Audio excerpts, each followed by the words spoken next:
So good morning students. So நம்ம start பண்ணிடலாம்.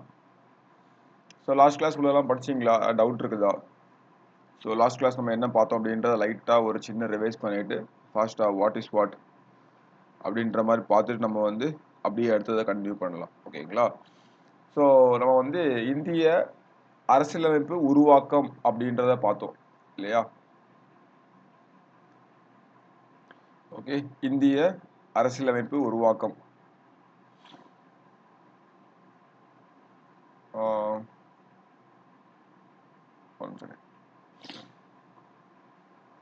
Okay, so first நம்ம வந்து பார்த்தது வந்து பார்த்தீங்கன்னா இந்திய அரசியலமைப்பு உருவாக்கத்தில் அந்த இந்திய அரசியலமைப்பு உருவாக்கம், அந்த இந்திய அரசியலமைப்பு வேணும் அப்படின்னு ஸ்டார்டிங்கில் யாரெல்லாம் சொன்னாங்க அப்படின்றத பார்த்தோம். ஃபர்ஸ்ட் நமக்கு 1895 தன்னாட்சி மசோதா பில், ஓகேங்களா? ஸோ அதில் தான் வந்து பேசியிருப்பாங்க. அதுக்கப்புறமா 1922 மகாத்மா காந்தி எழுதிய கட்டுரை, ஓகேங்களா, சுதந்திரம் அப்படின்ற கட்டுரை, அதில் வந்து யங் இந்தியாவில் வந்து வெளியாச்சு, அதெல்லாம் பேசியிருப்பாங்க. அப்புறம் 1924 மோதிலால் நேரு வந்து பார்த்தீங்கன்னா நேஷனல் டிமாண்ட் சொல்யூஷன் சொல்லியிருப்பாரு. ஓகே, அதுக்கப்புறமா 1925 commonwealth of India bill, okay, commonwealth of India bill, commonwealth of இந்திய மசோதா, அதில் வந்து பேசியிருப்பாங்க. ஸோ அதுக்கப்புறம் வந்து பார்த்தீங்கன்னா நேரு வந்து ஒரு விரிவான அறிக்கை ஒன்று வெளியிடுறாரு. அதுக்கப்புறமா 1934 தான் வந்து பார்த்தீங்கன்னா அந்த அரசியலமைப்பு சபைக்கான யோசனையை வந்து முன்மொழிகிறாங்க. ஓகேங்களா? ஸோ அது வரை வந்து கான்ஸ்டியூஷன் வேணும், இந்தியாவுக்காக ஒரு சட்டம் எழுதப்படணும் அப்படின்லாம் பேசிட்டு இருக்காங்க. அதுக்கப்புறம் பார்த்தீங்கன்னா 1934 வந்து பார்த்தீங்கன்னா அரசியலமைப்பு சபைக்கான யோசனையை வந்து வெளியிடுறாங்க. அதை யாரும் பார்த்தீங்கன்னா எம்என் ராய் வந்து வெளியிடுறாரு. அதுக்கப்புறமா 1935 வந்து பார்த்தீங்கன்னா 35 நடந்த மீட்டிங்ல காங்கிரஸ் வந்து அதிகாரப்பூர்வமாக சொல்லுது, எஸ் நமக்கு வேணும் அப்படின்னு சொல்லிட்டு.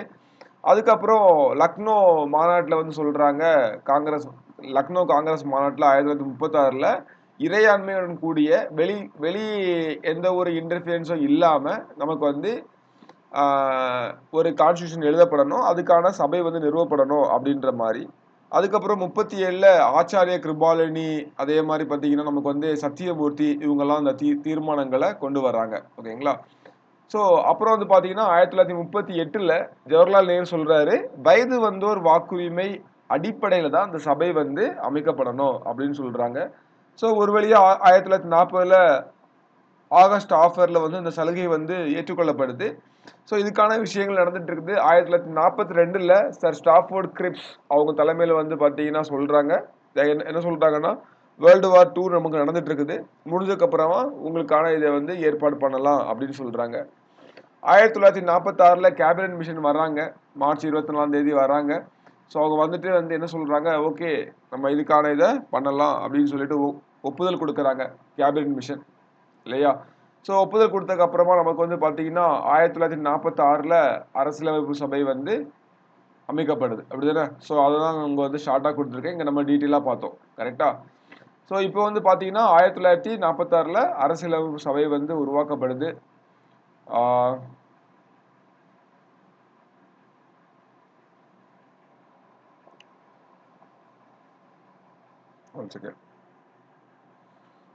ஓகே, இப்போ இந்த அரசியலமைப்பு சபைக்கான தேர்தல் வந்து நமக்கு நடக்குது இல்லையா? ஓகே, ஸோ இது ஒரு முக்கியமானது. இந்த சபையில், அதாவது இந்த கேபினட் மிஷன்ல உறுப்பினர்கள் யாரு அப்படின்லாம் சொல்லிட்டு, ஸோ ஒன்று வந்து பெதிக் லாரன்ஸ், அதே மாதிரி பார்த்தீங்கன்னா சர் ஸ்டாஃபோர்ட் கிரிப்ஸ், அப்புறம் ஏபி அலெக்சாண்டர், இந்த 3 பேரும் வந்து முக்கியமானவங்க. இந்த 3 பேர் தான் இது அடிக்கடி கொஸ்டின்ல வந்து கேட்டிருக்காங்க. அதுக்கப்புறமா வந்து பார்த்தீங்கன்னா இந்த சபையில வந்து மொத்தம் 389 பேர் அப்படின்ற மாதிரி. அதுல வந்து பார்த்தீங்கன்னா இதுல தெளிவா இருக்கு பாருங்க, நம்ம நேற்று வந்து சின்னது பிரிட்டிஷ் இந்தியாவில் வந்து பார்த்தீங்கன்னா மொத்தம் பிரிட்டிஷ் இந்தியாவை 2ஆ பிரிச்சிருப்பாங்க. ஒன்று வந்து 11 ஆளுநர் மாகாணங்கள், இன்னொன்று பார்த்தீங்கன்னா 4 சீஃப் கமிஷனர் ப்ராவின்சஸ், 4 தலைமை கமிஷனர் மாகாணங்கள்.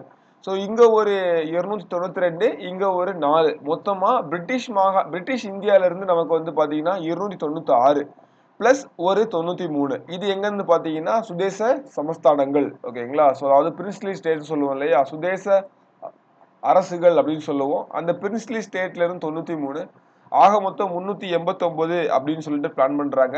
ஸோ பிளான் பண்ணது, இப்போ இதுக்கு வந்து எலெக்ஷன் நடக்கணும், அதுக்கு முன்னாடி எப்படி வந்து தேர்ந்தெடுக்கப்படுறாங்க அப்படின்னு பார்த்தீங்கன்னா அந்த பிரிட்டிஷ் மாகாணங்கள்ல இருந்து 10 லட்சத்துக்கு ஒருத்தர் அப்படின்ற விகிதத்துல அதுலயே வந்து பாத்தீங்கன்னா முஸ்லிம்களுக்கும் சீக்கியர்களுக்கும் தனி தொகுதிகள் இருக்குது.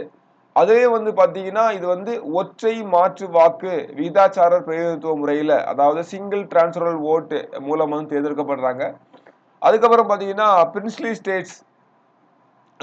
பிரின்ஸ்லி ஸ்டேட்டோட மெம்பர்ஸ் வந்து பாத்தீங்கன்னா நாமினேட் பண்ணப்படுறாங்க அந்த பிரின்ஸ்லி ஸ்டேட்டோட தலைவரால, அதாவது ராஜாவால, அந்த மன்னரால நாமினேட் பண்ணப்படுறாங்க. ஸோ அப்போ நமக்கு இது வந்து பகுதியளவு தேர்ந்தெடுக்கப்பட்ட மற்றும் பகுதியளவு நியமிக்கப்பட்ட ஒரு அமைப்பா இருக்கு இல்லைங்களா? ஸோ எல்லாம் ஞாபகம் வருதா, படிச்சீங்களா?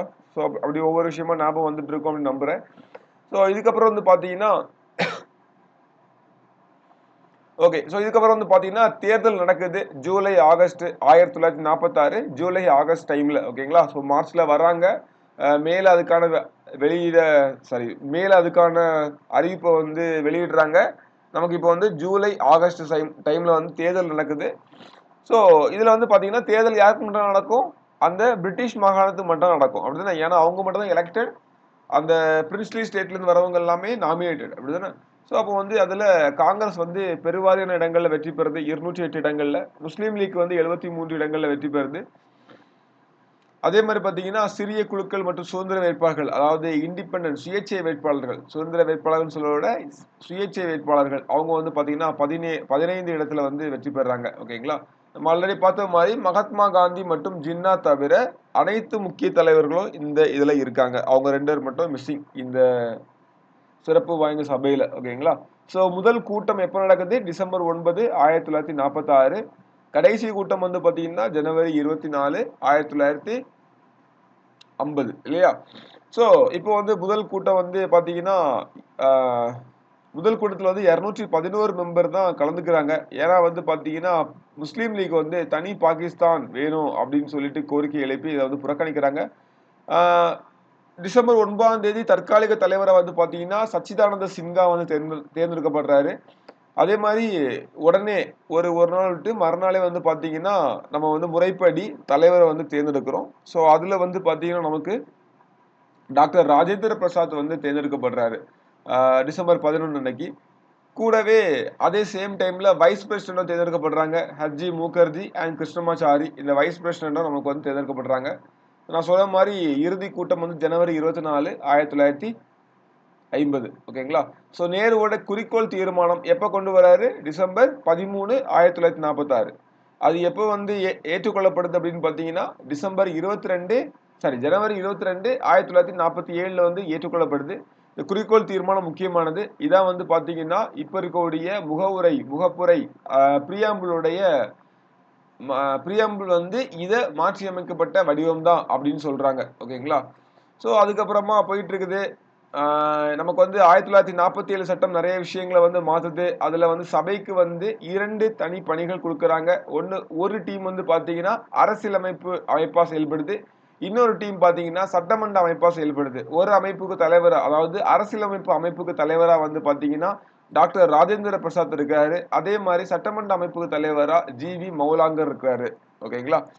ஸோ இப்போ பாத்தீங்கன்னா முஸ்லீம் லீக் உறுப்பினர்கள் இந்த சபையில இருந்து வெளியே போயிடறாங்க. பார்த்தோம், கண்டினியூ ஆகுது.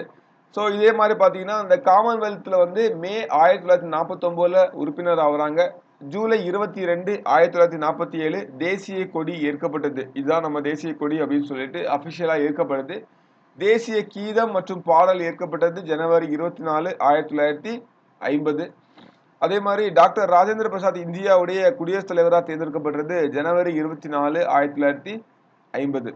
ஸோ தேசிய சின்னம் நேஷனல் எம்பளம் எப்போ ஏற்றுக்கலாங்கன்னா அது வந்து ஜனவரி 26. ஓகேங்களா? இது மட்டும் தான் குடியரசு தினம், இது எல்லாமே 2 நாள் முன்னாடி அப்படின்ற மாதிரி நான் கரெக்டாக ஞாபகம் வச்சுக்கோங்க. ஓகேங்களா? ஃபைன். ஸோ மொத்தமாக 11 அமர்வுகள் இருக்குது. டேஸ் அப்படின்னு பார்த்தீங்கன்னா நமக்கு வந்து அந்த நாட்கள் மொத்த காலம் பார்த்தீங்கன்னா 2 வருஷம் 11 மாதம் 18 நாள் அப்படின்னு சொல்றாங்க. கிட்டத்தட்ட ஒரு 60 நாடுகளுடைய அரசியலமைப்பு புத்தகத்தை படிச்சு அதுல இருந்து நமக்கு வந்து தேவையானதெல்லாம் எடுத்திருக்காங்க. மொத்த செலவு வந்து பாத்தீங்கன்னா 64 lakhs ஆயிருக்குது. ஓகேங்களா? இதெல்லாம் முன்னாடி வந்து அடிக்கடி கேட்டுட்டு இருப்பாங்க. இப்போ வந்து இந்த கொஸ்டின் கேட்கறது இல்ல. முன்னாடி கேட்டுட்டு இருந்தாங்க. இந்த டேட் எவ்வளவு காலமாச்சு அப்படின்றது. இது ஸோ இப்போ என்ன கேட்கலாம்னா முன்னாடி இதெல்லாம் சிங்கிள் கொஸ்டின்ல கேட்டுட்டு இருந்தாங்க. இப்போ கேட்டாங்கன்னா எப்படி கேட்கலாம்? ஸ்டேட்மெண்ட்ல கொடுத்து கேட்டுடலாம். ஓகேங்களா? இது எல்லாத்தையும் வந்து பார்த்தீங்கன்னா ஒரு 4 ஸ்டேட்மெண்ட்டா கொடுத்து option A 1 and 2 only, option B 1 and 3 only அந்த மாதிரி கொடுத்து கேட்டுடலாம். ஓகேங்களா? ஸோ அதனால பார்த்து வச்சுக்கோங்க. இதெல்லாம் ஆல்ரெடி கேட்ட ஏரியாக்கள் தான். ஓகே,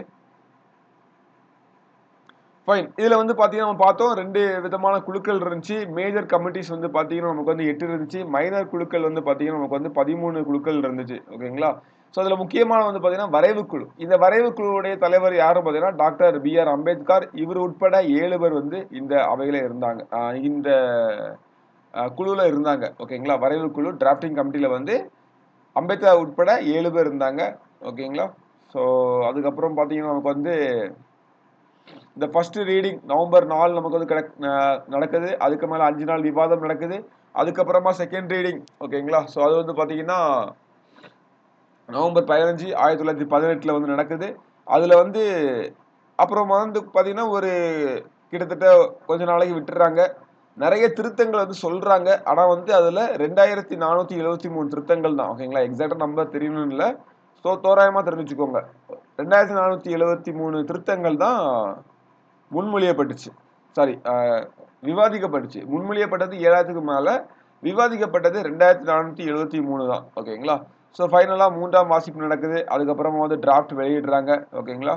ஸோ அதுக்கப்புறம் வந்து பாத்தீங்கன்னா அன்னைக்கு சபையில நவம்பர் 26 1949 அன்னைக்கு நமக்கு கான்ஸ்டியூஷன் வந்து ஏற்றுக்கொள்ளப்படுது. அன்னைக்கு இருந்தவங்க வந்து பாத்தீங்கன்னா 284 பேர். ஓகேங்களா? ஸோ மொத்தமே வந்து சபையோட எண்ணிக்கையை வந்து குறைஞ்சிரும் இல்லையா? முஸ்லீம் வந்து அதாவது பாகிஸ்தான் வந்து தனிநாடா போயிரும். அப்புறம் சபையோட எண்ணிக்கை 299,000. ஓகே, ஸோ ஞாபகம் இருக்கு இல்லையா அந்த பாயிண்ட்ஸ் எல்லாமே. அன்னைக்கு சபையில வந்து அந்த ஏற்றுக்கொள்ளப்பட்ட நாளன்னைக்கு கலந்து கொண்டவங்க 284 பேர். அதாவது சைன் போட்டவங்க எத்தனை பேர் பார்த்தீங்கன்னா 284 பேர். ஸோ அப்படி முதலா எழுதப்பட்டதுல வந்து பார்த்தீங்கன்னா நமக்கு வந்து ஒரு முகவுரையும் 395 ஆர்டிக்கிளும் 22 பார்ட்ஸும் 8 ஷெட்யூல்ஸும் 8 அட்டவணைகளும் இருந்துச்சு. இப்போ அது என்னவா இருக்கு அப்படின்னு சொல்லி பார்த்துக்கோங்க. So as per school book data படி இப்போ இருக்கிறது வந்து பார்த்தீங்கன்னா 448 ஆர்டிக்கல், 25 பகுதிகள், 12 அட்டவணைகள். இது எல்லாமே நம்ம வந்து கிளியரா பார்ப்போம். இன்னைக்கே பார்க்க தான் போறோம். ஓகே, ஸோ முகவுரை அப்படின்றது முழு அரசியலமைப்பும் ஏற்றப்பட்ட பின்னரே ஏற்றப்பட்டது. அதையும் மைண்ட்ல வச்சுக்கோங்க. ஓகேங்களா? ஸோ இதுல வந்து பார்த்தீங்கன்னா சில விஷயங்கள் மட்டும் குடியுரிமை, தேர்தல்கள், தற்காலிக நாடாளுமன்றம், தற்காலிக இடைக்கால விதிகள், இதெல்லாம் வந்து பார்த்தீங்கன்னா நவம்பர் 28ல இருந்தே அமலுக்கு வந்துருச்சு. நவம்பர் 26 நமக்கு வந்து அதை வந்து எனாக்ட் பண்றோம். நவம்பர் 28ல இருந்தே நமக்கு வந்து அமலுக்கு வந்துருச்சு. மீதி எல்லாமே வந்து பார்த்தீங்கன்னா ஜனவரி 26ல இருந்து தான் நமக்கு வந்து அமலுக்கு வந்துச்சு. ஓகேங்களா?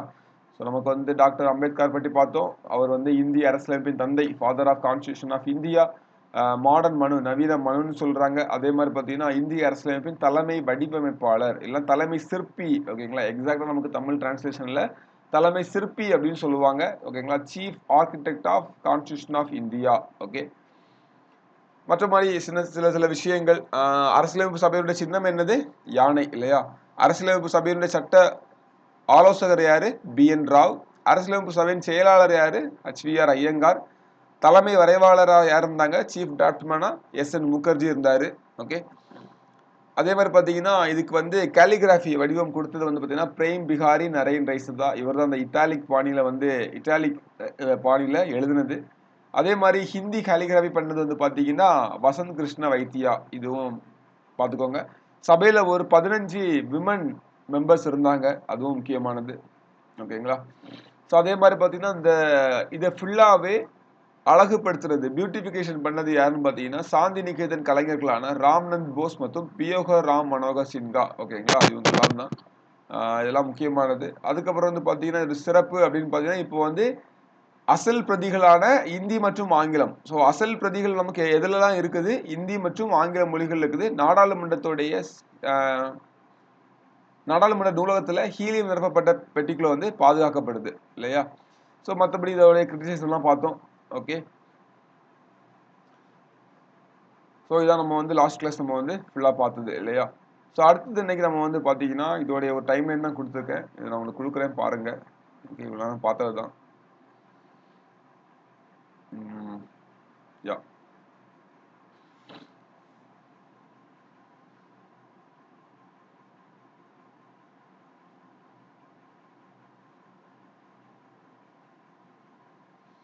அடுத்து நம்ம வந்து பார்த்தீங்கன்னா என்ன பார்க்க போறோம் அப்படின்னு பார்த்தீங்கன்னா அரசியலமைப்பின் முகவுரை, preamble of the constitution. Okay,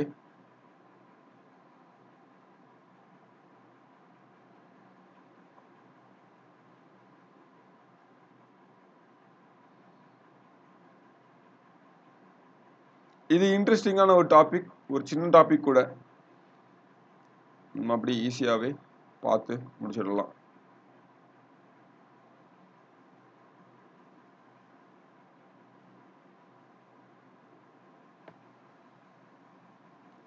one second.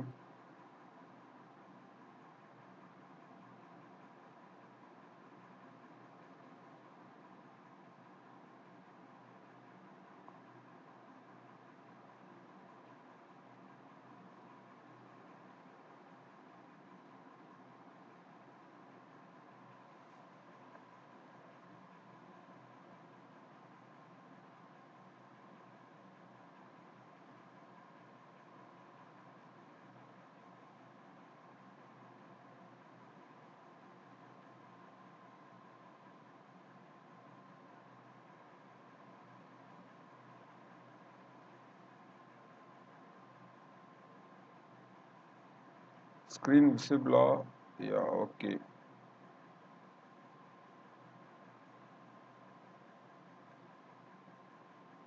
So screen visible இல்லை அப்படின்னா சொல்லிடுங்க. ஐ திங்க் நேற்று நான் வந்து ரெக்கார்டிங் வீடியோ செக் பண்ணும்போது அந்த லாஸ்ட்டில் கொஞ்சம் ஒரு ஐ திங்க் ஒரு 2-3 மினிட்ஸ் வந்து இல்லாமல் இருந்திருக்கும் அப்படின்னு நினைக்கிறேன், இல்லையா? ஸோ அது மட்டும் எனக்கு ஏதாவது தெரியல அப்படின்னா தெரியப்படுத்துங்க. ஏன்னா எனக்கு வந்து இங்கே ஓடிட்டு இருக்கோம், நான் பின்னாடி வந்து பேக்ரவுண்டில் உங்களுக்கு சில டைம் வந்து மிஸ் ஆகுது அப்படின்னு நினைக்கிறேன். ஓகே,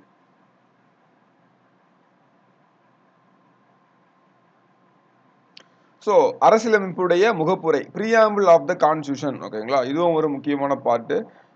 ஃபர்ஸ்ட் வந்து பார்த்தீங்கன்னா அமெரிக்க அரசியலமைப்பு தான் இப்படி ஒரு preamble அப்படின்ற ஒரு கான்செப்டோட எழுதப்பட்டது. ஓகேங்களா, எந்த கான்ஸ்டியூஷன் பார்த்தீங்கன்னா அமெரிக்க கான்ஸ்டியூஷன். ஓகேங்களா, ஸோ அதில் தான் preamble அப்படின்ற ஒரு கான்செப்டே வந்து பார்த்தீங்கன்னா கொண்டு வராங்க. ஸோ நல்லா நான் வச்சுக்கோங்க, முக்கியமானது. இந்தியா உட்பட இந்த பல நாடுகள் வந்து அதுக்கப்புறம் தான் இந்த நடைமுறையை வந்து பின்பற்றுறாங்க. ஓகேங்களா, ஸோ ஃபர்ஸ்ட் அப்போ வந்து யூஎஸ் தான். யூஎஸ் கான்ஸ்டியூஷன்ல வந்து பார்த்தீங்கன்னா இந்த முகவுரை preamble அப்படின்ற கான்செப்ட் வந்து கொண்டு வராங்க. ஓகேங்களா, ஸோ இந்த preamble அப்படின்னா என்ன மீனிங் அப்படின்னு பார்த்தீங்கன்னா இது வந்து முகவுரை இல்லைன்னா அரசியலமைப்புடைய அறிமுகம், இன்ட்ரோடக்ஷன். ஓகேங்களா, ஸோ புக்கில் பார்த்தீங்கன்னா நீங்கள் ஏதாச்சும் ஒரு புக்கை ஓப்பன் பண்ணீங்கன்னா முன்னாடி முன்னுரைன்னு கொடுத்துருப்பாங்க, இல்லை வந்து இன்ட்ரோடக்ஷன் கொடுத்துருப்பாங்க, இல்லை வந்து அதை பற்றிய ஒரு அறிமுகம் அப்படின்ற மாதிரி கொடுத்துருப்பாங்க. அப்படி தானே பார்த்துருப்பீங்க இல்லையா? ஸோ இண்டெக்ஸ் வேற, இண்டெக்ஸில் வந்து உள்ள என்ன இருக்குன்னு சொல்லிட்டு பொருளடக்கம் அது இருக்கும், எந்த பேஜில் என்ன இருக்கு அப்படின்னு சொல்லிட்டு. அது இல்லை, இது வந்து அடுத்தது முன்னுரை அப்படின்னு எழுதியிருப்பாங்க, இந்த புக்கை பற்றி, இந்த புக்கு வந்து எதை சொல்லுது அப்படின்ற மாதிரி எழுதியிருப்பாங்க இல்லையா? ஸோ அதுதான் வந்து பார்த்தீங்கன்னா அரசியலமைப்போட முகவுரை, நமக்கு தமிழில் கரெக்டாக இருக்கும். ஸோ preamble அப்படின்றது என்னன்னு சொல்லி நான் வச்சுக்கோங்க. ஓகேங்களா, ஸோ இதை வந்து பார்த்தீங்கன்னா என்ஏ பால்கிவாலா அப்படின்னு ஒருத்தர் இருக்காரு. யாரு? என்ஏ பால்கிவாலா. அவர் என்ன சொல்றாருன்னா முன்னுரிமை இந்த முன்னுரையை வந்து பாத்தீங்கன்னா அரசியலமைப்பின் அடையாள அட்டை, ஐடென்டி கார்டு ஆஃப் கான்ஸ்டியூஷன் அப்படின்னு சொல்றாரு. ஓகேங்களா, எப்படி நமக்கு வந்து நம்ம ஒரு ஐடி கார்டு நம்ம வந்து போட்டுட்டு போறோம், காலேஜ் போகும்போது போட்டுட்டு போறோம், ஆஃபீஸ் போகிறோம் போட்டுட்டு போறோம். ஸோ அப்போ நம்ம வந்து ஐடி கார்டை பார்த்தா நம்மளோட டேட்டா தெரிஞ்சிடும், அப்படிதானே? ஸோ நம்மளை பற்றி ஃபுல்லாக தெரியாட்டாலும் யாரு என்ன எவரு அப்படின்றது தெரிஞ்சிடும், அப்படிதானே? அட்லீஸ்ட் நம்மளுடைய பேர் இருக்கும், அட்ரஸ் இருக்கும், எந்த டிபார்ட்மெண்ட்டில் ஒர்க் பண்ணுறோன்னு இருக்கும், இல்லை எந்த கிளாஸ் படிக்கணும்னு இருக்கும். ஓகே, அதே மாதிரி நம்மளுடைய பிளட் குரூப் அப்படி பேசிக் டீட்டெயில் இருந்துடும். அதே மாதிரி தான் இதுவும். ஓகேங்களா, ஸோ இந்த கான்ஸ்டியூஷன் புக்கை படிக்க முன்னால இது என்ன அப்படின்றது நமக்கு வந்து சொல்றது தான் இந்த preamble.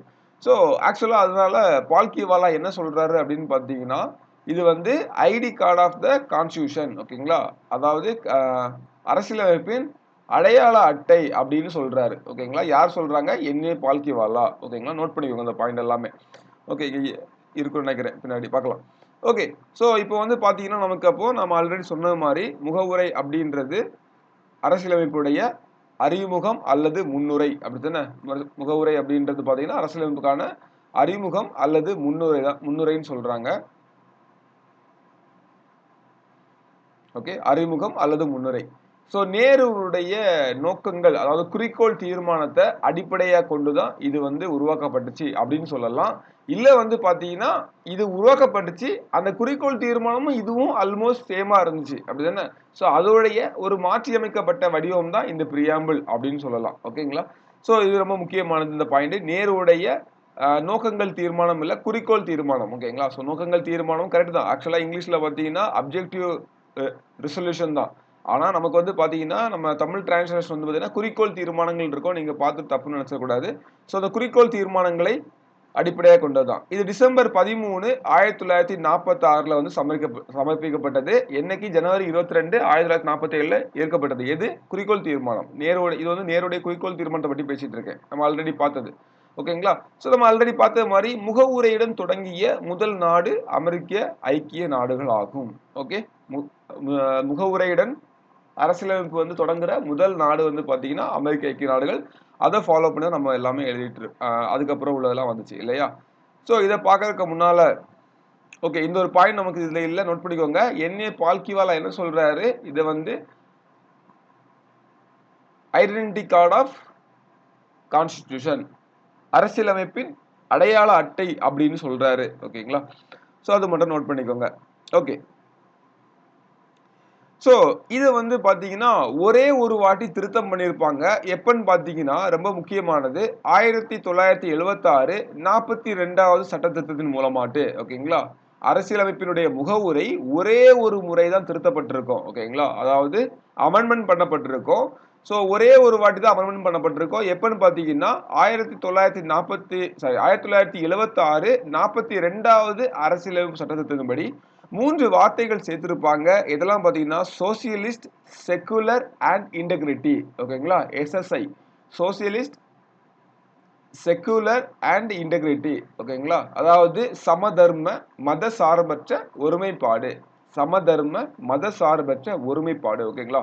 ஸோ இந்த நோட்ஸ்ல இருக்கிற ஒவ்வொரு பாயிண்ட்டுமே முக்கியம். இதுல எதுவுமே வந்து மிஸ் பண்ற மாதிரியே இருக்காது. ஓகேங்களா. இது வந்து கிளாஸ்க்காக எடுக்கப்பட்ட நோட்ஸ். இதுல வந்து ஒவ்வொரு பாயிண்ட்டுமே முக்கியம். நீங்க எதுவுமே வந்து மிஸ் பண்ணக்கூடாது. ஓகே. ஓகே. ஸோ இப்போ நம்ம வந்து பார்த்தீங்கன்னா இந்த கான்ஸ்டியூஷன் வந்து என்ன சொல்லுது அப்படின்றத பார்த்துடலாம். ஓகேவா. பார்த்துட்டு நான் ஒரு வாட்டி ரீட் பண்ணிக்கலாம். ரீட் பண்ணிட்டு நம்ம வந்து பார்த்தீங்கன்னா என்ன சொல்லுது அப்படின்றத பார்க்கலாம். ஓகே. தெரியுதா உங்களுக்கு? ஸ்க்ரீன்ல கிளியரா இருக்குதா? வி, ஓகே, இது என்னது? We the people of India having solemnly resolved to constitute India into a sovereign, socialist, secular. ஓகேங்களா. அந்த சோசியலிஸ்டோ செக்குலரும் நமக்கு வந்து பின்னாடி 1976 தான் சேர்த்திருப்பாங்க. ஓகேங்களா. ஸோ ஒரிஜினல் கான்ஸ்டியூஷன் இல்லை. அப்போ sovereign, socialist, secular, democratic, Republic, இதோட ஒவ்வொரு மீனிங்கும் நம்ம வந்து பார்க்க போறோம். கவலைப்படாதீங்க, பொறுமையா பாருங்க. ஓகேங்களா. ஸோ ஜஸ்ட் நான் வச்சுக்கோங்க. Sovereign, socialist, secular, democratic, Republic and to secure to all it's citizens. இதுலலாம் பார்த்தீங்கன்னா ஜஸ்டிஸ், ஜஸ்டிஸ் வந்து இதில் social, economic, political.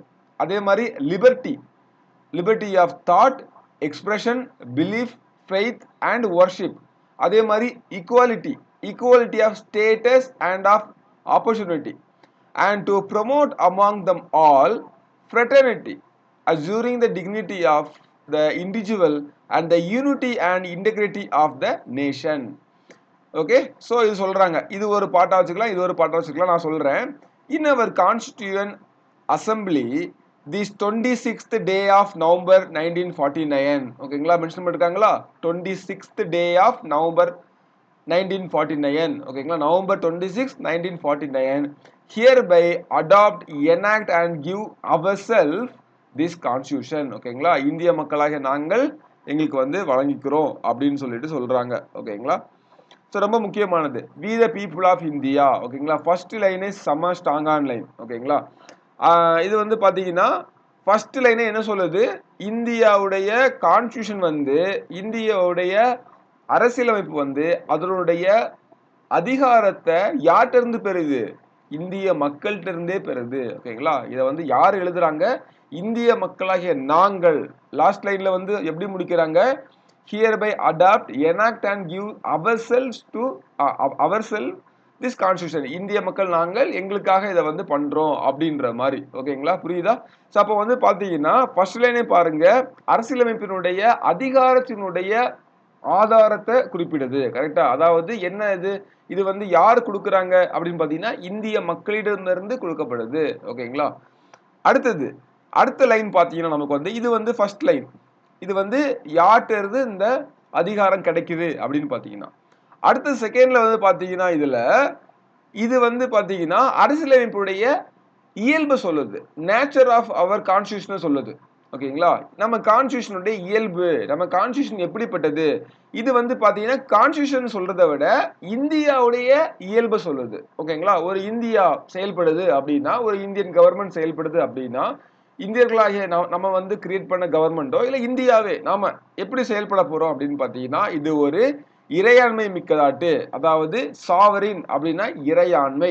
Okay, so பின்னாடி பார்ப்போம். நீங்க ஜஸ்ட் வந்து இதுல வந்து எக்ஸ்பிளைன் பண்றேன், அதை பின்னாடி பார்க்கலாம். அதே மாதிரி பாத்தீங்கன்னா சோசியலிஸ்ட் என்னது, சமதர்மம். செக்குலர் மதசார்பற்ற, இந்தியா ஒரு இறையாண்மை மிக்க நாடு, இந்தியா ஒரு சமதர்ம நாடு, இந்தியா ஒரு மத சார்பற்ற நாடு. ஓகேங்களா? அதே மாதிரி democratic, okay, and republic, India ஒரு ஜனநாயக நாடு, மக்களாட்சி தன்மையுடைய நாடு, இந்தியா ஒரு குடியரசு நாடு அப்படின்னு சொல்லிட்டு அறிவிக்குது. ஓகேங்களா? அதுக்கப்புறம் பாத்தீங்கன்னா இதுல வந்து அரசியலமைப்புடைய நோக்கங்களை சொல்லுது. ஓகே, தேர்ட் வந்து பாத்தீங்கன்னா நோக்கங்கள் எது சொல்லுது, justice, liberty, equality, fraternity. Okay, அதாவது பாத்தீங்கன்னா நீதி, எதுலலாம் நீதி, சோசியல், எக்கனாமிக்கல், பொலிட்டிக்கல். ஓகேங்களா? சமூக நீதி, பொருளாதார நீதி, அரசியல் சார்ந்த நீதி. ஓகேங்களா? அதே மாதிரி பாத்தீங்கன்னா liberty, liberty of thought, expression, belief. Okay, சுதந்திரம்.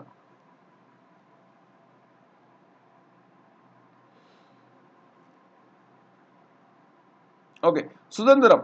ஸோ இது சுதந்திரம் வந்து பாத்தீங்கன்னா எதுலலாம், ஸோ தாட்ல, நினைவுகள்ல. ஓகேங்களா? அதாவது நம்மளுடைய நினைவுகள் அப்படின்னு சொல்றதை விட அதை வந்து நம்மளுடைய எண்ணங்கள்ல. அதே மாதிரி எக்ஸ்பிரஷன், வெளிப்படுத்துறதுல, பிலீஃப், நம்பிக்கை, ஃபெய்த் ஆல்சோ.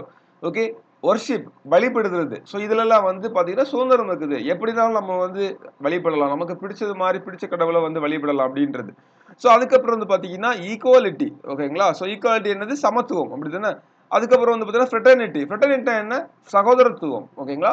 சோ அப்போ வந்து தேர்ட் பார்ட் நமக்கு வந்து எதை சொல்லுது அப்படின்னு பாத்தீங்கன்னா அரசியலமைப்புடைய நோக்கத்தை சொல்லுது.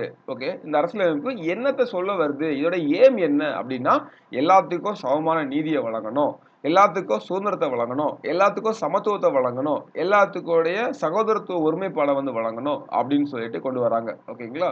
சோ அதே மாதிரி பாத்தீங்கன்னா இதுல நமக்கு வந்து நான் அங்க வந்து சோசியலிஸ்ட், செக்குலர் வந்து ரெண்டாவது ஆட் பண்ணிருப்பாங்களே, அதே மாதிரி இங்க வந்து இந்த இன்டெகிரிட்டி அப்படின்ற வார்த்தை வந்து பாத்தீங்கன்னா லேட்டரா 1976 42nd அமெண்ட்மெண்ட் மூலமா சேர்த்திருப்பாங்க. கரெக்டா?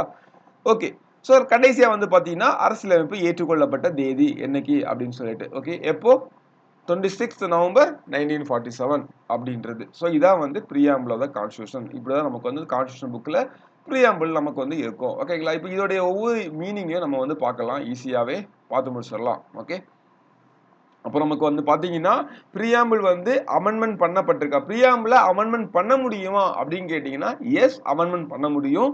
ஏன்னா நமக்கு ப்ரூஃப் இருக்குது, ஒரு வாட்டி அமெண்ட்மெண்ட் பண்ணிருக்காங்க. அமெண்ட்மெண்ட் அப்படின்றது சட்ட திருத்தம். ஓகேங்களா? சட்டத்தை திருத்துறது. Okay, amendment. ஸோ சில வார்த்தைகள் இங்கிலீஷ்ல சொல்லும் போது ஞாபகம் வச்சுக்கோங்க, இது உங்களுக்கு வந்து ஒரு அண்டர்ஸ்டாண்டிங்கும் நல்லாவும் இருக்கும். ஓகேங்களா? அமெண்ட்மெண்ட் அப்படின்றது என்னது, சட்ட திருத்தம் அப்படின்றது. ஓகே, ஸோ முகவுரை வந்து பாத்தீங்கன்னா ஒரு முறை திருத்தப்பட்டுள்ளது. 1976 42வது சட்ட திருத்தத்தின் மூலமாக திருத்தப்பட்டது. இதுல வந்து 3 வார்த்தைகள் சேர்த்திருப்பாங்க.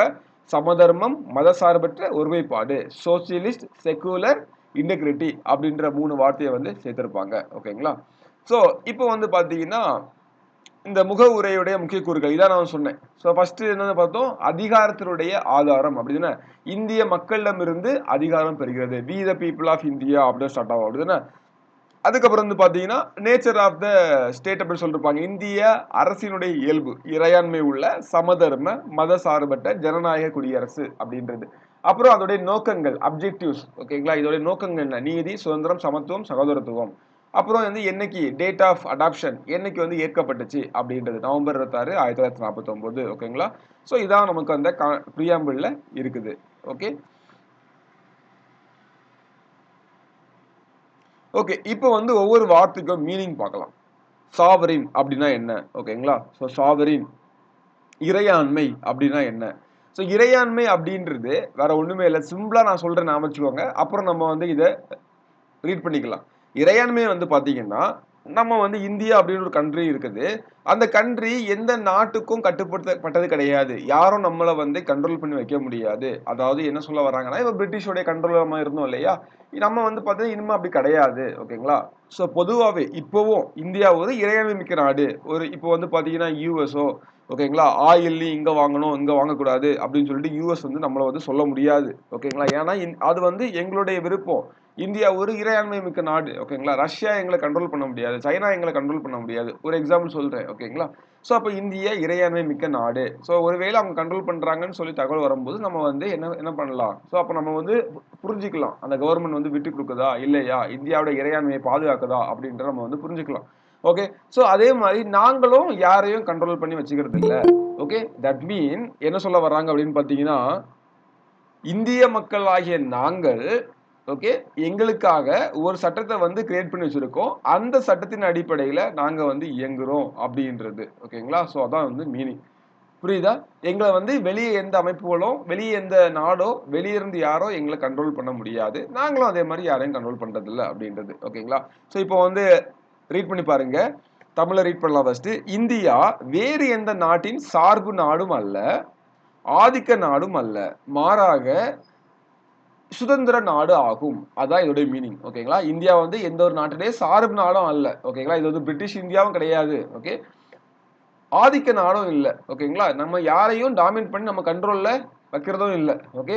ஸோ நாங்க வந்து பிரிட்டிஷ் மாரி இந்தியாவ பிரிட்டிஷ் எப்படி இந்தியாவ ஆட்டி படைச்சு தங்களுடைய கண்ட்ரோல்ல வச்சாங்களோ, இன்னைக்கு சில நாடுகள் எப்படி தங்களுடைய கண்ட்ரோல்ல சில நாடுகள வச்சிருக்குதோ, அந்த மாரி நாங்க வந்து வைக்கிறது இல்ல. ஓகேங்களா? அதன் மேல் எந்த ஒரு அதிகாரமும் இல்லை. ஓகே. தன் விவகாரங்களை சுதந்திரமாக நிர்வகிக்கிறது. தன் விவகாரங்களை சுதந்திரமாக வந்து நிர்வகிக்கிறது. ஓகேங்களா? ஸோ இதான் வந்து இறையாண்மை அப்படின்றதுக்கான கரெக்டான மீனிங். புரிஞ்சுதா உங்களுக்கு? ஸோ எங்க புரியலனாலும் சொல்லிருங்க. ஓகேங்களா? ஜஸ்ட் வந்து ஹேண்ட் ரைஸ் பண்ணுங்க. இல்லைனா வந்து ரிப்பீட் பண்ணுங்க சார் அப்படின்னு சொல்லிருங்க. நான் அந்த பாயிண்ட மட்டும் ரிப்பீட் பண்றேன். ஓகேங்களா? ஓகே. ஸோ இப்போ வந்து 1949வது ஆண்டில் காமன்வெல்த்ல வந்து பாத்தீங்கன்னா,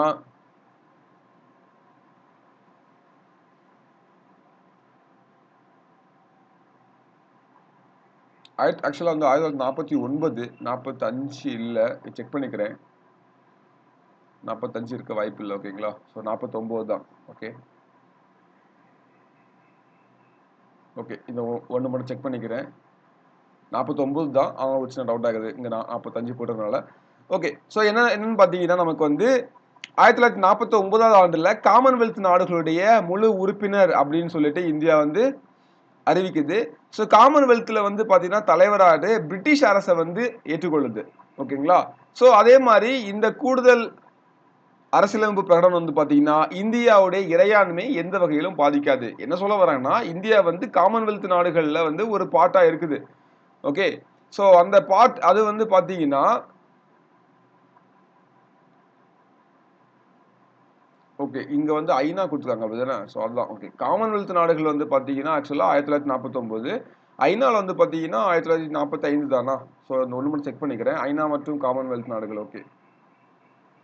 ஓகே. சின்ன டவுட்டு. இத மட்டும் நான் வந்து செக் பண்ணி சொல்றேன். நான் 1949 தான் நல்லாவே ஞாபகம் இருக்குது. இந்த 45 பார்த்தோனே கன்ஃப்யூஸ் ஆகுது. ஓகே. ஸோ காமன்வெல்த் நாடுகள்ல இப்போ வந்து காமன்வெல்த் நாடுகள்ல இந்தியா வந்து உறுப்பினரா இருக்குது. அதே மாரி ஐநா சபையில வந்து இந்தியா உறுப்பினரா இருக்குது. இது வந்து நம்மள பாதிக்குமா அப்படின்னு கேட்டீங்கன்னா, இது வந்து இறையாண்மை பாதிக்குமானா, ஸோ இது அந்த இதுல வராது. ஓகேங்களா? இது அந்த லிஸ்ட்ல வந்து வராது. இவங்க வந்து அந்த சபையில இருக்கிறதுனாலயே நமக்கு வந்து பார்த்தீங்கன்னா, ஏதோ ஒரு பாதிப்பு வரும். இல்ல அவங்களுடைய கண்ட்ரோல்ல வந்து இருக்கிறது மாரி இருக்கும். அப்படின்ற ஒரு விஷயம் வந்து கண்டிப்பா கிடையாது. ஓகேங்களா?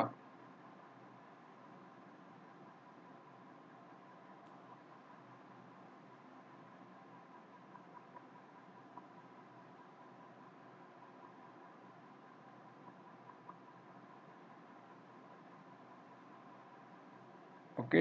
1 செகண்ட்.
ஸோ ஒரே நிமிஷம் கைண்ட்லி வெயிட். ரெக்கார்டிங் வந்து கரெக்டாக ஆகலை, அதை கொஞ்சம் செக் பண்ணிக்கிறேன்.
ஓகே. நம்ம கன்டின்யூ பண்ணலாம். ஆக்சுவலா என்னதுன்னு தெரியல. நான் வந்து பார்த்தீங்கன்னா சரி பண்றேன். ஒருவேளை உங்களுக்கு நீங்க ரெக்கார்டிங் கிளாஸ்ல வந்து ஏதாவது மிஸ் ஆச்சு அப்டின்னா, நம்ம நெக்ஸ்ட் கிளாஸ் சரி பண்ணிக்கலாம். நான் உங்களுக்கு இந்த வந்து சாஃப்ட் காப்பி குடுப்பேன். ஸோ நீங்க வந்து அத ஃபாலோ பண்ணிக்கலாம். அதுவே உங்களுக்கு வந்து ஹெல்ப்ஃபுல்லா இருக்கும். ஓகேங்களா? ஃபைன்.